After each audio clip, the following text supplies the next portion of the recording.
네, 안녕하세요. 김주근입니다. 9월 16일입니다. 자, 오늘 지수는 장중에 플러스가 조금 나타난 것 같습니다만 결국은 7포인트 정도의 소폭의 하락세로 마감되고 말았습니다.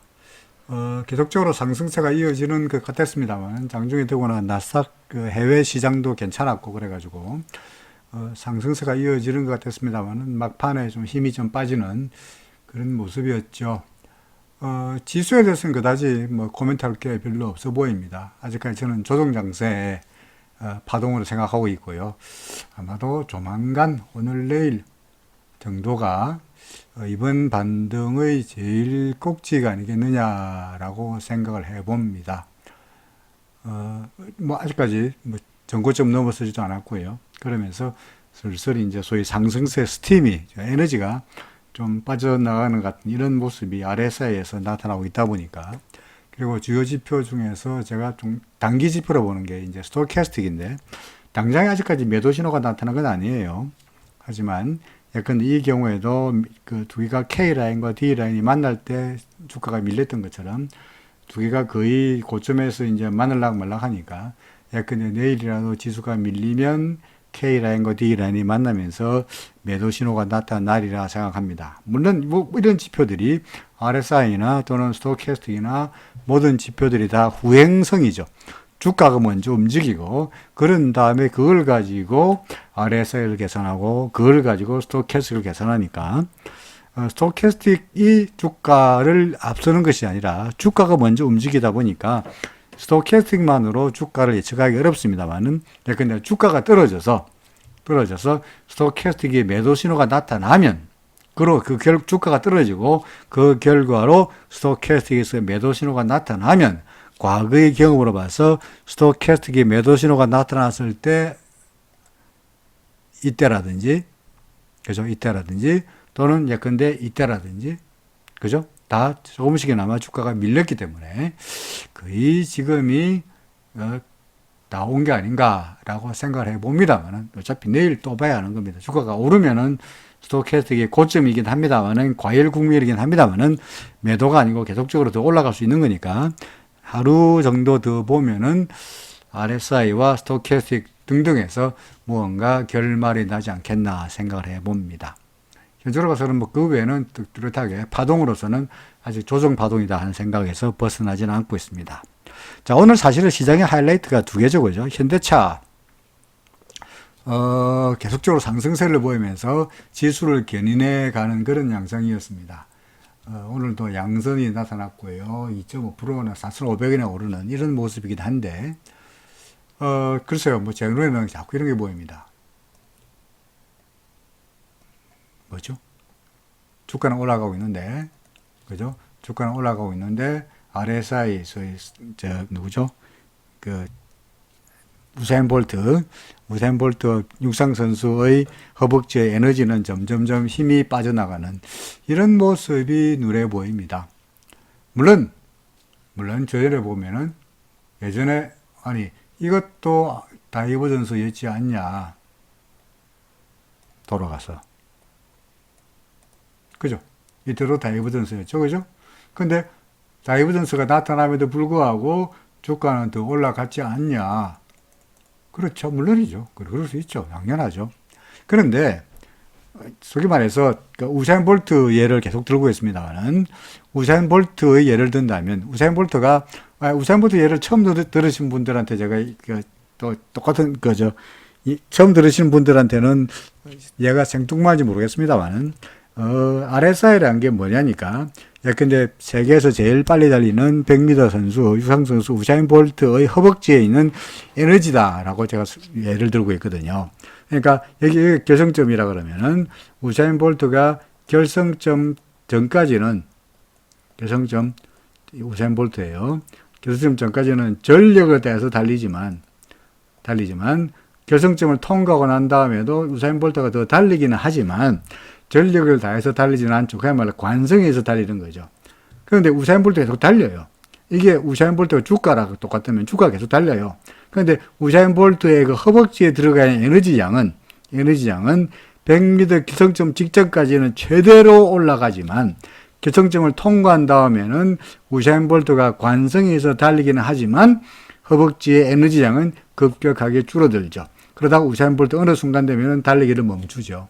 그죠? 이게 RSI라는 거죠. RSI가. 그러니까 이때만 하더라도 우사인 볼트의 허벅지 에너지량은 최대한 올라갔으니까 주가가 올라갔는데 이후에 다시 올라가고 있는 것은 우사인 볼트가 관성에 의해서 달리고는 있지만 이때만 하더라도 우사인 볼트의 허벅지 에너지량은 급격하게 떨어지고 있다는 거죠. 그죠? 그러다가 또 달려요. 또 달리는 우사인 볼트 마음이에요. 지 마음이에요. 더 달릴지 아니면 바로 그만두고 말지는 그야말로 우사인 볼트 마음이니까 더 올라갈지 않을지를 예측하기 상당히 어렵긴 합니다만은 이 에너지가 점점점 낮아지고 줄어들고 있다는 이야기는 점점점 이때에 비해 가지고 이때는 그만큼 우사인 볼트가 그만 달리고 이제 그만둘 공산이 높지 않겠다는 이야기죠. 따라서 지금의 경우에는 물론 뭡니까? 현대차는 올랐습니다만은 점점 여기서 매수하는 것은 매우 위험해 보인다라는 생각이 듭니다. 무섭다는 거죠. 쉽게 말해서 무섭다. 그죠? 근데 과거로 돌아가 본다면 RSI가 이렇게 예컨대 낮을 때만 하더라도 또는 RSI가 예컨대 70을 갓 넘었을 때만 하더라도 주가는 계속 날아가요. 그죠? 날아가요. 그때는 괜찮아요. 근데 이때는 한창 우사인 볼트 허벅지 에너지가 막 이제 충만할 때니까, 힘받을 때니까 주가 날아가고 있는 거예요. 그런데 이제 우사인 볼트의 허벅지 에너지 양은 점점 줄어드는데 주가는 겉으로 보기에 날아가는 건 보이지만 에너지는 줄어들고 있는데 어떻게 더 계속적으로 이렇게 더 올라갈 거라고 볼 수 있느냐는 거죠. 그렇지 않겠습니까? 그래서 점점 위험하게 보인다라는 이야기가 됩니다. 자, 반면에 오늘 LG화학 같은 경우에는 LG화학은 사실은 이거 아까 조금 전에 설명한 거 주가는 올라가는데 RSI는 떨어지는 게 바로 여기서 나타났고요. 그렇죠? 그러고는 주가가 바로 두루루 밀려버렸죠. 그렇죠. 그리고 오늘 같은 경우에는 사실은 그 인적 분할, 물적 분할 이야기가 나오면서 잘 나가던 주가가 갑자기 벅 빠졌습니다. 그렇죠. 벅 빠졌습니다. 근데 사실은 저처럼 차트를 믿는 차트제이 같은 경우에는 인적 분할이든 물적 분할이든 그건 모르겠고, 물론 물적 분할은 약재예요. 인적 분할은 회사를 두 개로 나누는 거거든요. 그러니까 근데 회사를 A 회사, B 회사, A 회사 하나가 있으면 그걸 갖다가 A-B-로 나누는데, 근데 A-회사가 근데 사업부 A를 사업 영업부를 가지고 근데 화학부를 가지고 B가 배터리를 가지고 이렇게 나누는 게 인적 분할이에요. 인적 분할은 주가는 전혀 악재가 아니고 오히려 호재가 될 수도 있다고요. 하지만 물적 분할은 멀쩡한 회사를 그렇게 하면 누고요. 그 회사의 지주회사 하나 더 만드는 거예요. 이게 이제 물적 분할이거든요. 그럴 경우에는 오히려 회사의 가치가 다일루션 되는 경향이 있어가지고 시장에는 악재로 통상적으로 작용을 합니다. 오늘 바로 LG화학의 물적 분할이 재료가 터지면서 주가가 몇 프로입니까? 5% 이상 추락한 것도 역시 물적 분할을 갑자기 통보 없이 벅 이야기하는 바람에 주가가 와장창 밀렸다라고 이야기할 수가 있는데, 저 같은 차트제이들은 물적 분할인지 뭔지 모르겠는데 이미 전환성 기준선이 꺾였고 두 개가 만났고 후행수평 기준 밑으로 들어가지 않았냐, 어제 같은 경우에. 그죠? 전환선이 밑으로 들어가지 않았냐. 그러니까 제가 어제 LG화학이 아니고 LG화학 우선주였습니다만은 LG화학 우선주 어떻게 할까요? 제가 웬만하면 사지 마라, 내지는 팔아라 라고 말씀드렸던 게, 제가 설마 물적 분할이 있을 거라고 제가 예상하고 했겠습니까? 그렇지 않죠. 그죠? 그냥 차트를 보고 말씀드린 거예요. 일단은 좀 더 밀려 내려갈 거다는 건데, LG화학은 다이버전스가 나타나고 주가가 바로 밀렸는데, 현대차는 다이버전스가 나타나고 조금 더 올라가는 그 차이밖에 없는 거지, 어차피 지금은 좀 위험해 보인다는 생각에는 변함이 없습니다. 그러니까 지금 여기서 하는 것은, 여기서 추가로 매수한 것은 진짜 여기서 매수했던 것은 정말로 용감한 자만이 불을 얻는다, 용감한 자만이 미를 얻는다, 그런 이야기죠. 저 같은 게 못해요. 저는 무서워서 못해요. 자, 그렇고요. 자, 그래서 코스피 지수와 관련되는 시가총액 상위 종목들 설명은 잠깐 드렸고요. 우리가 이제 관심을 가지고 있는 종목들, 제가 추천해서 하는 종목들이 몇 개가 있죠. 이미 상한가까지 날아간 종목들이 2개나 있어가지고 이미 오늘의 포트폴리오에서 뺐습니다. 그죠?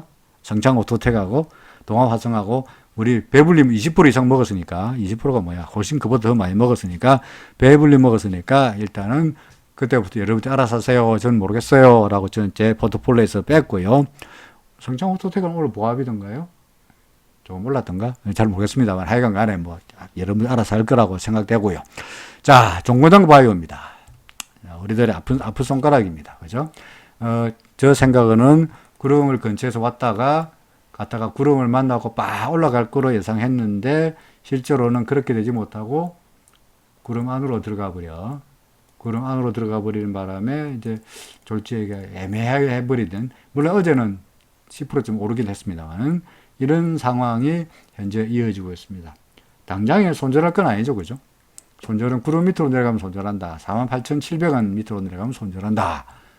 이거 아직은 아니고, 그리고 우리의 매수가 아마 이 정도에서 매수했을, 제가 이때 매수했을 걸 주장했으니까 크게 손실도 아니고 크게 이익도 아니고 약간의 손실이 났거나, 물론 이때 이날 해필이면 이 높을 때 매수한 분 같으면 손해가 나고 있긴 하겠습니다만 뭐 아직까지는 그런 대로 비슷한 상태에 보니까 좀 더 두고 보긴 하겠습니다. 그리고 구름 밑으로 내려가면 손절하는 것 외에는 계속 올라가기를 기대해 보면서 좀 더 두고 보자는 의견입니다. RSI 뭐 뉴트럴한 상태이고요. 스토캐스틱 바닥에서 이거 보이십니까? 그거 설명했죠. 여기가 이런 데가 매도 타이밍이란다면 이때가 뭡니까? 매수 타이밍이죠. 그래서 일단 RSI 스토캐스틱도 단기 지표긴 합니다만은 야간간에 매수 신호가 나타났으니까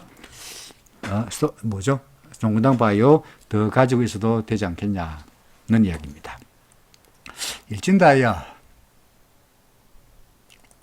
일진다이아나 이제 앞으로 지금 설명한 네 종목이 예상과는 달리 좀 비질거리는 종목입니다. 일진다이아도 어제 말씀드리기로 구름 안으로 들어가 버릴까, 후행스팬이 캔들 밑으로 들어가 버리는 바람에 아마도 얘가 다시 캔들을 벗어나기 위해서는 시간이 며칠 필요하다라고 말씀드렸고요.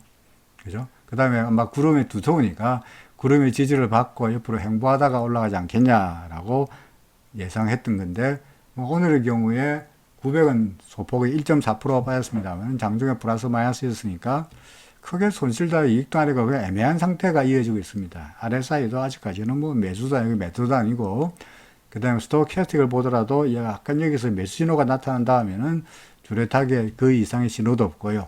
그래서 역시 마찬가지로 뭡니까? 일진다이아 계속 두고 보는 건데, 혹시라도 나 이거 길게 들고 간 거 싫어 라고 하시는 분이 있다 그러면은 이게 기준입니다. 기준선 밑으로 내려가 버리면은 일단은 파는 전략입니다. 일진다이아 과거의 예를 들본다면요. 이거 빼워볼까요? 과거 예를 본다면 이때까지 주가가 상승 추세로 출발해가지고 구름을 넘어서 기준선을 넘어서고 구름을 넘어선 다음에 단 한 번도 기준선을 건드린 적이 없습니다. 그렇죠. 그러니까 계속 상승세였습니다. 그렇죠. 여기 까만 선이 기준선입니다. 계속 상승세였습니다. 그러다가 잠시 기준선 밑으로 내려갔죠. 그죠. 그러니까 이때는 사실은 정확히 말하면 이때는 팔아야 되는 거예요. 여기도 RSI도 매도 신호였고요. 그러다가 언제 다시 매수하느냐. 다시 그러고 있다가 기준선을 다시 넘어서고 전환선에 돌아서고 다시 한번 기준선 밑으로 내려갈 때 매도했다면 기준선 위로 올라갈 때가 다시 매수의 기회가 되는 거죠. 그죠? 현재 이렇습니다. 그래서 만약에 뭐 단기적으로 길게 끌고 가기 싫어, 단기적으로 수익이 나든 손해가 나든 간에 빨리 해치고 싶어 라는 분이 있다면 기준선 밑으로 내려가면 손절이죠. 6만 50원인데 아마 내일은 6만 원쯤 될 것 같습니다. 내일도 기준선이 더 떨어질 겁니다. 어떻게 하냐고요? 아는 수가 있습니다. 모레는 어떻게 할까요? 모레는 안 떨어질 겁니다. 일단 간에. 그래서 내일은 기준선이 또 더 떨어질 것 같은데, 야간 간에 6만 원 정도가 될 거로 예상이 됩니다. 기준선 6만 원 정도 밑으로 내려가면 손절, 아니면 더 가지고 간다. 손절하기 싫다 그러면 뭐 구름 안에 들어갈 때까지 기다린다 하신 분이 같으면 좀 더 보유한다는 전략입니다. 풍국 주정, 이것도 구름을 넘었을 거로 예상을 했는데, 구름을 넘어선 다음에 통상적인 경우에는 구름을 넘어서고 그 다음에 구름이 튼튼한가 안 튼튼한가 보고 다시 올라가는, 이런 게 통상적인 시나리오인데, 얘는 구름을 넘어선 듯 같더니 구름 안으로 들어가 버렸죠. 그죠? 그래서 일단은 뭐 말씀드렸듯이 구름 밑으로 내려가 버리면 만사휴이니까, 어제도 말씀드렸듯이 구름 밑으로 23,150원입니다. 23,150원 밑으로 내려가면 손절입니다. 제가 자꾸 손절 말씀드리는 게 여러분들한테는 언짢을지 모르겠습니다만은, 항상 그 주식을 거래할 때 항상 예측이 맞는다는 보장이 없잖아요. 그러니까 여러 종목을 포트폴리오로 종목을 가지고 있는 거고요. 더구나 이번에는 제가 5개 종목 말씀드리는데 그중에 2종목은 성공했잖아요. 그죠? 그러니까 나머지 3종목에서 손해를 보더라도 플러스 마이너스 플러스다라는 생각에서 말씀드린 겁니다. 여러분들 중에는 해필이면은 올라간 종목 2종목, 동화화성하고 뭐죠? 아이고 뭐였지? 성창 오토텍 안 사고 다른 종목으로 고르신 분들은 좀 난감한 상태가 되긴 하겠습니다만, 어쨌거나 현재로 봐서 우리의 포트폴리오의 5개 중에서 요 종목, 요 밑으로 내려가면 손절한다. 이게 싫어 그러면은 기준선 밑으로 내려가면 손절한다는 거죠. 그죠? 이해됐습니까? 이때 과거에도 보면은 기준선 밑으로 내려갈 경우에는 별로 올라가지 못했죠. 그러니까 기준선, 여기 얼마입니까? 22,700원입니다. 22,700원 밑으로 내려가면 손절한다. 아니면은 올라가면 더 보는 거죠. 그죠? 그 다음에 게임빌. 게임빌은 뭐 그다지 손절의 기준도 없습니다. 이게 기준설이니까. 그죠? 그리고 주가는 오늘 소폭 떨어졌습니다만 여전히 뭐 크게 문제는 없는데, RSI가 그다지 마음에 안 든다고 어제 말씀드렸는데, 현재로 봐서 RSI가 올라가는 것도 내려가는 것도 애매한 상태이고 주가도 애매한 상태이다 보니까, 애매한 상태 뭐 그대로도 두고 받아도 되지 않겠나 싶습니다. 밑으로 떨어져서 기준선 밑으로 내려가면 손절한다도 애매하고, 구름 밑으로 내려가면 손절한다도 너무나 머니까 지금은 더 보유해도 되지 않겠나 싶습니다. 마지막으로 KC입니다. 자, KC는 어째 제가 뭐라고 말씀드리냐니까, 요 가운데 점을 만약에 무너뜨리면은 이게 통상 이게 뭡니까? 더블탑 이중천정형, 이중천정형 M자형이라고 그러기도 하는데, 이중천정의 가운데 수준을 지지선을 무너져 버리면은 주가가 좀 더 밀리는 경향이 있어요. 그래서 요 가운데 선이 얼마냐니까 23,300원입니다. 그래서 23,300원 밑으로 내려가면은 매도를 신중하게 고려해야 되지 않겠냐라고 말씀드린 게 그런 이유입니다. 그래서 일단은 좀 더 물론 당연히 두고 보겠고요. 근데 그럼 이거 혹시 23,300원에도 미련을 가지고 싶다면 기준선까지도 기다려볼 만하죠. 그죠? 근데 기준선마저 무너지면은 얘는 구름까지 더 내려갈 것 같습니다. 그러니까 물론 우리 기대는 구름 근처에서 또는 이런 데서 지지를 받고 올라가는 것을 기대합니다. 그거 외에는 저라는 생각, 기준선이 계속 그 플러스 상태이고 주가는 구름 위에 있고 우행 스팬도 캔들 위에 있다 보니까 추세가 상승세인 것은 분명한 것 같은데, 혹시나 예상외로 좀 밀릴 경우를 대비해 가지고 1차 지지선 23,300원, 2차 지지선 22,750원을 여러분에게 말씀을 드린 거죠. 3차 지지선은 아래쪽에 26,000원입니다. 그러니까 이 세 선이라도 어느 하나 무너지면은 여기서 손절을 하거나 여기서 손절하거나 여기서 손절하거나, 이런 전략은 일단 마음속에 가지고 있어야 되지 않겠나 생각합니다. 자, 여하간에 일단은 종목 시장 전반적으로 말씀드렸습니다. 나중에 역시 댓글로 올라온 종목들 골라가지고 종목 상담, 종목 분석 영상 다시 만들어서 올려드리도록 하죠. 시장에 대한 이야기, 관심 종목에 대한 이야기 여기까지입니다. 고맙습니다.